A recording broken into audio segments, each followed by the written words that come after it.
بسم الله الرحمن الرحیم. دا وخت زه ناست یم پروفیسر امیر ضعیف صاحب سره چې څنګه چې تاسو ته پته ده چې نن 9 مۍ ده او تیر کال هم په دې ورځ په 9 مۍ باندې چې څه شوي نو په هغې باندې خبرې اترې وکړو. نو راځو پروفیسر امیر ضعیف صاحب نه به د دې حوالې سره څه تپوسونه کوو. ډېره مننه ستاسو د ناستي. آیا په 9 مۍ چې څه وشو دې ته موږ په کومو سترګو کتی شو؟ نو دې ته څه خلک ورته سیاه دین وایي. نو زه خو که دا سیاه دین ده که سفید دین ده هغه خو به ځان له خبره پرېږدو چې سیاه ده که سفید ده، خو دومره یو خبره ده چې دا د تاریخ یو اهم راز اوس ده، ځکه چې دا په دغه راز باندې څه وشو دا ان ایکسپیکټډ و. لکه د پاکستان غونډه کې ملک کې دا چا نه ایکسپیکټ کوله چې خلک به دومره په ګڼ تعداد کې د هغه طاقتورترین اسټابلیشمنټ خلاف راوځي چې د چا د یاري نه خلک په بندو کوټو کې هم خبرې نشي کولی. نو دا ان ایکسپیکټډ وه او داسې غونډه کې ماحول جوړ شو. په دغه راز باندې منظرنامه داسې جوړه شوه چې دا څنګه په 2011 کې په مصر کې خلک په قاهره کې په تحریر سکوائر کې راجمع شو، بیا حسنی مبارک د تخت نکوس کو، یا دا چې په 2014 کې کله په ترکی کې د توی اردوغان د حکومت خلاف فوج بغاوت وکړو او د ترکی خلک د خپل د حکومت د سپورټ کې د فوج خلاف راووتل او د ټینکونو مخې ته سملاستل. نو داسې غونډه کې منظرنامه جوړه شوه، اگر چې د هغه بیا وروسته هغه شان برقرار پاتې نه شوه او څه غلطۍ پکې ډېرې پولیټیکل پارټۍ د ورکرز نه وشوې او څه پکې د فوج د طرف نه چې کوم دی نه داسې جال دی ته خور شو چې دی پکې پوه نه شو. خو دا چې د پاکستان پولیټیکل هسټري لیکلی شي نو د دې ورځې ذکر به پکې خامخا راځي. نو آیا په دې ورځ باندې چې څه وشو دا سلبه وشوه نو دا ناڅاپي و؟ نه ناڅاپي نه و. ناڅاپي ځکه نه و چې عمران خان چې کله اپریل 2022 کې د تحریک عدم اعتماد په لاره باندې خپل کورسای نه لري کړی شو کنه، نه د هغې ورځې نه که ستاسو خیالي نو د عمران خان او د عمران خان د پارټۍ چې کوم نور مشران دي د دوی ټولو د فوج سره ریلیټډ چې کوم مواقف نه بدل شو. لکه دی چې په حکومت کې نو دی فوج موږ په یو صفمان دی او تر دې پورې چې د دوی وزیر بدام وي آرمی چیف کوم کباب ہوتا ہے. نو یا دی داسې خبرې کولې او یا بیا داسې وشو چې دی وی چې تحریک عدم اعتماد کې دا پی ډی ایم عمران خان نه دی لر کړی بلکې دا خو باجوه لري کو، دا خو فیض حمید لري کو. نو په نوم باندې بیا چې د فوج کوم قیادتونه هغه ټارګټ کو. نو دا د اپریل 2022 نه تر مئی 2023 پورې لکه پوره یو کال تیر شو کنه. بیا په دې کې چې کله دی ته داسې ښکاره شو چې د حکومت اوس داسې پلانینګ کوي چې د عمران خان گرفتاری، نو په دغه وخت کې بیا د ریډ لاین هغه خبره راوباسله او دی به وی چې خان زمونږ ریډ لاین دی او کچرې په خان باندې چاوم لاس واچو نو دا به ریډ لاین. نو د ریډ لاین خدا مطلب دی چې چرې دا کار اوښه نه دی نه پس وکړي بیا موږ ذمہوار نه یو کوم ګار سو کړل. بل دا چې دی بیا په لاهور کې په زمان پارک کې د عمران خان د سکیورټي لپاره دا غره کور نه چار چاپیره به پراته او سکیورټي ادارې چې کوم دنه تنه شوتلې لکه هغه د پاکستان د ریاست لپاره یو نو ګو ایریا ته جوړه شو. نو یو کال مکمل چې دی نه داسې لکه داسې طریقې سره د پاکستان تحریک انصاف له طرف نه د خپل ورکرانو ذهن سازي وشوه چې هغه دې ته تیار کړل چې هغه داسې وکړي. نو آیا په دې ورځ چې څه وشو نو د دې ذمہوار څوک دی؟ او په دې ورځ باندې خو اصل کې چې کوم دی نو که موږ د دې ګورئ ساده خو دا ده چې عمران خان گرفتار کړی شو. چې عمران خان گرفتار شو نو د پاکستان تحریک انصاف چې کوم ورکرز هغوی احتجاج شروع کړو. نو احتجاج خو دا د پارټۍ حق دی خامخا به کوي، خو احتجاج دغه ټیم فساد شکل اختیار کړو. پېښور کې د ریډیو سټیشن ته اور ولګو او دلته کې موټر وې په ټول پلازا باندې اور ولګو، هلته چکدره کې په ټول پلازا باندې اور ولګو. نو چې داسې سرکاري او تنصیبات دي او هغې ته ورونه ورته کولی شي نو بیا خو دې ته مونږ په فساد به ووایو که نه. اوس دغه ځای کې ګوري چې دا اوس فساد دی او سرکاري تنصیباتو ته اور لګولی شي. جی ایچ کیو باندې خلک هم راور شو او جی ایچ کیو ته دننه لړل، په لاهور کې کور کمانډر هاوس ته دننه لړل او چا چې کوم دی بیا تاسو په غیږ کې راغسرې تر دې پورې چې کرنل شیر مجسمه یو سړي اوچته کړې ده چې قومي هیرو دی او پی ټي آی کې خو ډېر ځوانان دي او ځوانان ایموشنلي ذهن سازي هم داسې شوې وه. هغوی دومره بیا په ځان باندې نه پوهېدل چې یو هلک سره پکې په لاس کې لرګی و او لرګی چې دی نه یو بورډ و هغې له به یې راخلاصو او دې ته یې نه کتل چې به بورډ په بورډ کلمت وایي بلې کړې وه. نو چې دغه دومره یې نه کړو نو هغه د فساد د شکل چې اختیار کړه کله نو دغه ټیم کې اوس دا سوال پیدا کېږي چې دا دومره فسادات کېدل نو دا سکیورټي ادارې خو په اصل کې د فساداتو د مخنیوي لپاره وي دی کوم ځای کې نو دا دغه ځای کې اوس که دی پوهېدل د پی ټي آی د ورکرز نو دی به داسې نه کول. اصل کې هغې دې به شا شو لکه د دې داسې مطلب دی چې یو سړی دی او هغه یو کس پسې شو او هغه کس ته منډې وایي او یو ځای ته یې بوت او هلته ورته راتاو شو ورته وایي چې اوس دې ورکړه چې برابر کړم. هغې دې به شا شو دی له سپیس ورکړو دی له چې کله سپیس ورکړه دی د ناپوهۍ د وجې نه ویږي نو موږ دی پشا کړل حالانکه هغه په بیک فوټ شوی دا هغه په اصل کې پلانینګ وو منصوبه بندي دا و اوس د پی ټی آی وایي کله دا وایي کنه چې دا خو مونږ نه کړی د دې لیکون کې بل څوک سکرپټ رائټر بل څوک نو سکرپټ رائټر چې تاسو بل څوک یادوي نه هغه وو خو ګناه خو دا نه ګناه خو ستاره ته ولې په هغه باندې پوه نه شوي ته د هغه په جال کې ولې رالی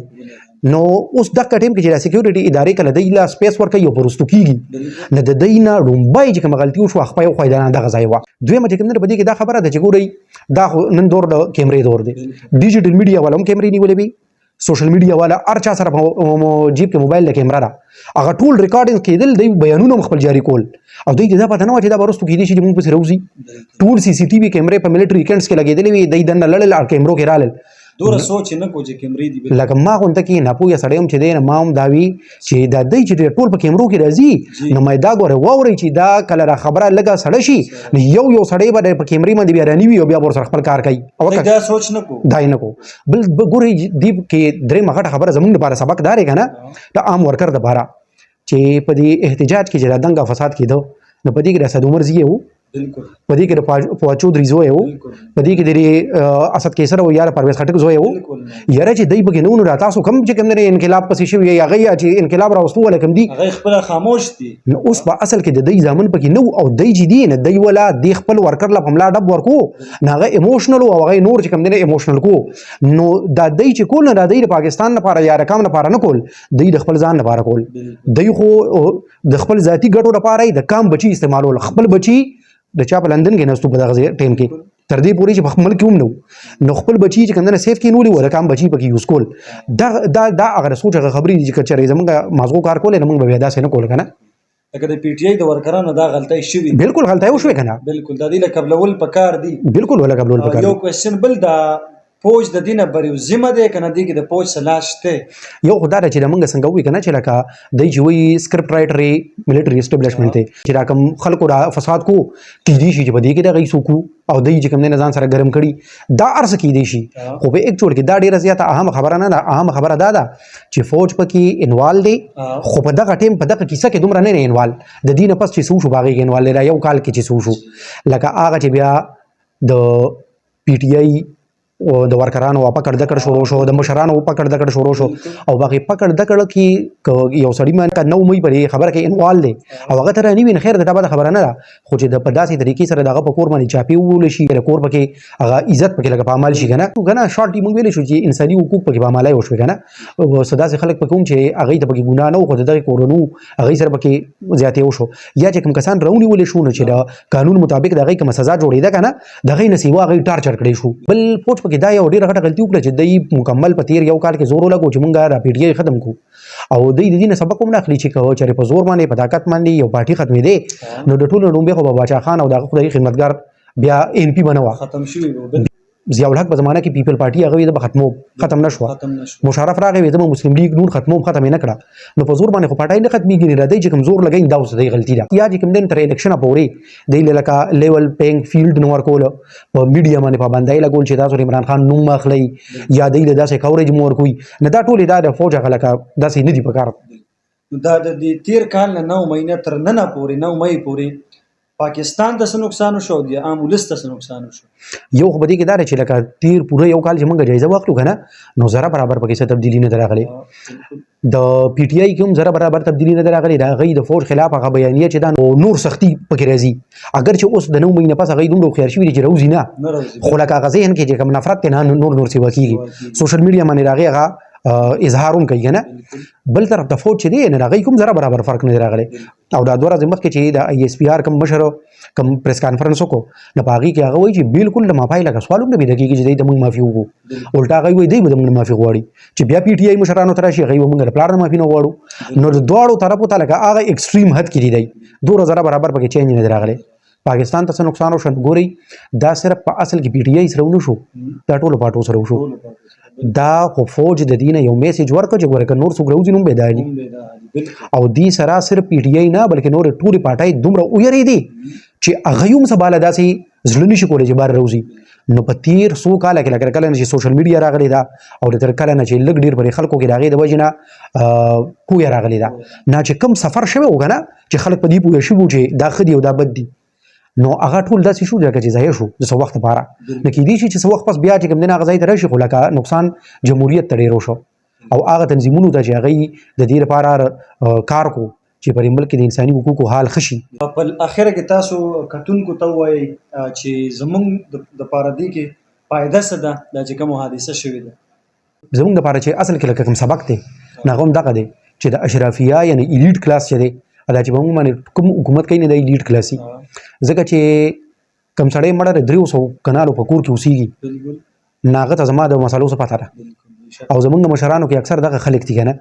نو دغه د ایلیټ کلاس او د اشرافیه چې دي نه د دوی سوچ کې او زمونږ سوچ کې ډېر غټ فرق دی نو په دې کې داسې هم شته